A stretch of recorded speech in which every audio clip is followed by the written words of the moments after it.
Eu posso falar com certeza para você que eu fui um dos maiores picaretas que a Igreja Universal já teve como membro. Porque eu fui nascido e criado na Igreja Universal, eu fui consagrado no altar da Igreja Universal. A minha mãe tem 37 anos de Igreja Universal, então ela me criou nos preceitos da fé, sempre me ensinando que era certo, que era errado. E eu fui crescendo nessa fé. Eu achava aquilo muito bom, eu gostava muito.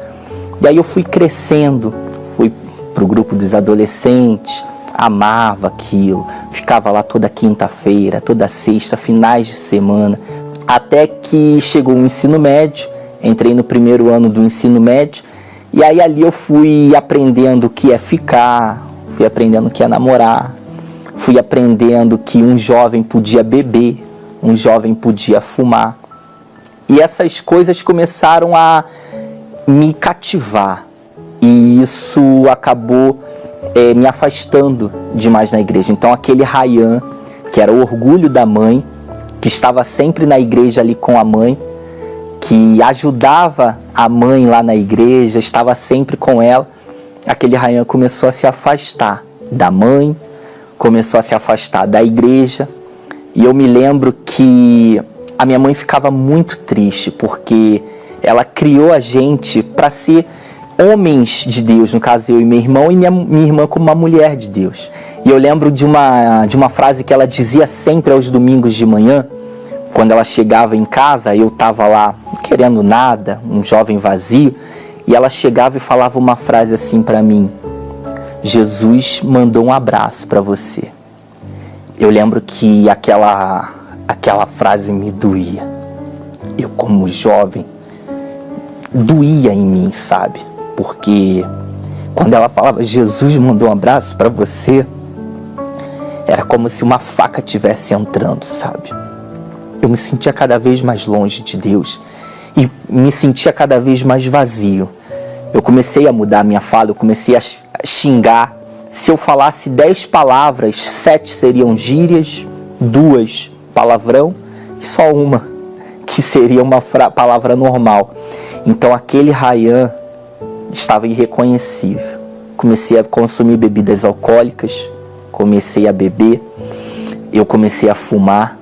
E aí quando eu entrei na universidade as coisas foram piorando, porque eu escolhi o curso de jornalismo.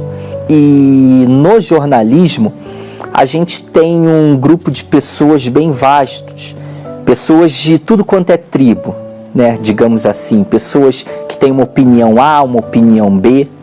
Porém, essa diversidade de opiniões elas eram unânimes em criticar a Igreja Universal. E assim como Pedro negou Jesus 3 vezes, eu posso te dizer que eu neguei 3 vezes 33 a Igreja Universal. Eu ficava pensando comigo mesmo, poxa, se eu defender aqueles vão me chamar de ignorante. E chegou um momento da minha vida que nada estava dando certo para mim. Quando eu vi esse ciclo se fechando, as coisas ruins acontecendo, eu falei, não, eu tenho que ir para a igreja. É na igreja que eu vou conseguir melhorar um pouco essa minha situação. E aí fui para a igreja. E só que eu não queria abandonar o pecado. Eu queria viver uma vida clandestina da fé. Eu lembro que eu tinha um cronograma de pecado. É uma frase muito forte, mas eu tinha um cronograma de pecado. Como eu sabia, todos os dias das reuniões da Igreja Universal, eu sabia que a quarta-feira era dia de busca, dia de salvação. Então, eu pecava na segunda, eu pecava na terça, e aí na quarta eu pedia perdão a Deus. Na quarta eu falava, poxa Deus, eu me arrependo. Da boca para fora, não tinha arrependimento nenhum. E aí na quinta-feira eu vivia uma vida normal, direitinho, não aprontava. Mas aí chegava sexta-feira, eu partia para balada, partia para prostituição. Aí chegava o sábado, a mesma coisa. E aí no domingo eu voltava para a igreja para pedir perdão, para ouvir falar de salvação, me arrepender, entre aspas, e na segunda-feira tudo de novo. Então era um ciclo vicioso de pecado. Além de todos esse ciclo vicioso de pecado, eu sabia o que era o dízimo, eu sabia como devolver o dízimo, eu comecei a me tornar um homem muito pornográfico. Então eu me viciei na pornografia. E aí eu estava tão viciado em pornografia que eu fazia isso. Terça-feira à noite eu assistia pornografia, me masturbava. E aí chegava na quarta eu pedia perdão. Mas aí na sexta eu me prostituía, eu recorria à pornografia para no domingo eu estar pedindo perdão. E dentro dessas negociatas com Deus, eu já cheguei a tomar várias vezes a Santa Ceia, em vão. No fundo, eu sabia que Deus virava a cara para mim. Eu estava tão endemoniado, eu estava com a mente tão bloqueada, o mal me conduzia dentro da igreja. O mal me afastava das reuniões de libertação.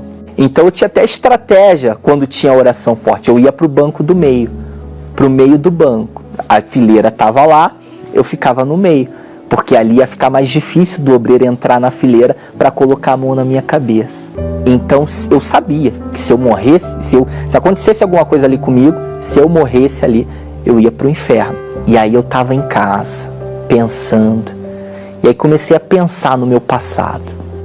E aí um dia eu fui tomar banho, abri a gaveta onde eu guardava minhas roupas, e aí quando eu abri a gaveta veio uma foto.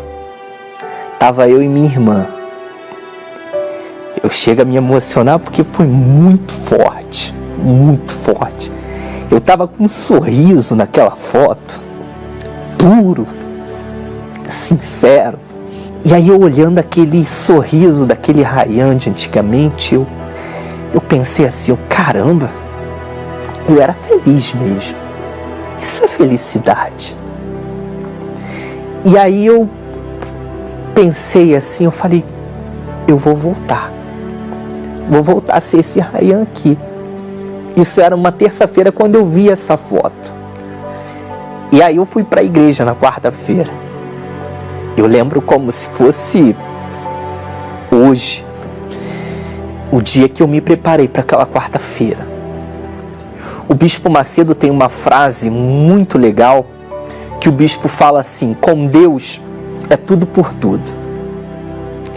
E aí eu fui para esse tudo por tudo. Eu falei, meu Deus, eu não sou digno da tua misericórdia, porque eu fui esse rapaz horrível esse tempo todo. Eu não sei nem se o Senhor vai me perdoar. Mas eu quero entregar essa vida velha para o Senhor. Eu não quero mais ter essa vida. Era tudo que eu precisava. Eu queria começar do zero. E eu falei, caramba, Deus me aceitou de novo. Deus me abriu a porta. Aquele dia foi glorioso. Eu me levantei, parecia que uma manada de elefante tinha saído das minhas costas. Eu me senti liberto.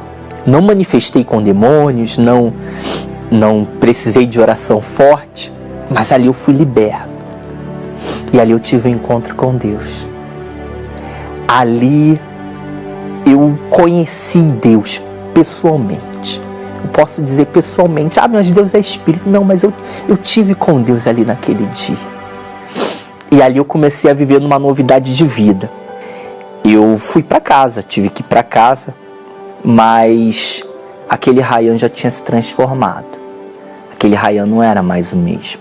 Aquele Ryan que pegava o celular para entrar na internet e abrir em sites pornográficos, pegava o mesmo celular, mas para ouvir pregação.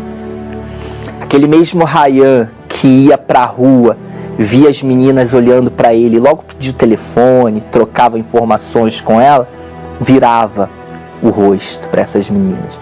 E aí eu fui perseverando.